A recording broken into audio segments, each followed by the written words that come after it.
l'humain n'est pas le centre du monde.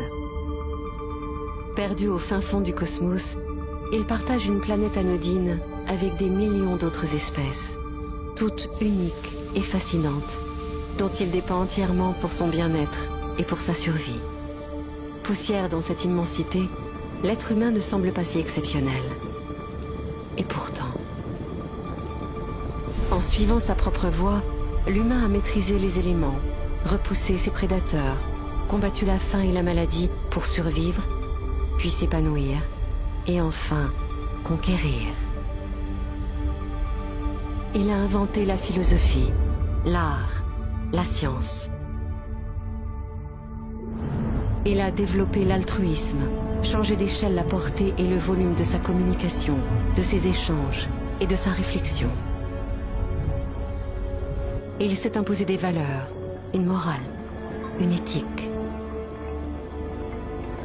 Progressivement, il a aussi inventé la religion, le commerce, la politique, mais également la discrimination, la haine et la torture.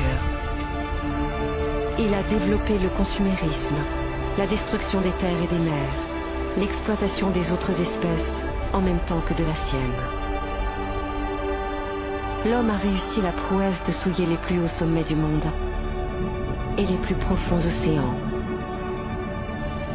l'intérieur des espèces et l'extérieur de sa planète. Chaque minute, il donne naissance à 250 bébés et produit 4000 tonnes de déchets. Tous les jours, il produit 240 000 voitures et annihile 400 espèces vivantes. Chaque année, il laisse mourir près de 9 millions d'enfants de moins de 5 ans et détruit 13 millions d'hectares de forêt.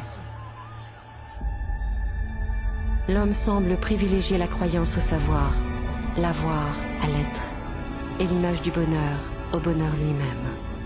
Il se pense maître de tout, mais ne se maîtrise pas.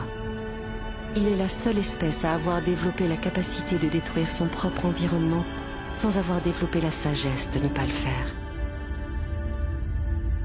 L'humain, si précoce, est encore immature, capable du meilleur comme du pire. Parviendra-t-il à l'âge de raison avant d'avoir brûlé sa propre maison? Cette question est tout, sauf insignifiante.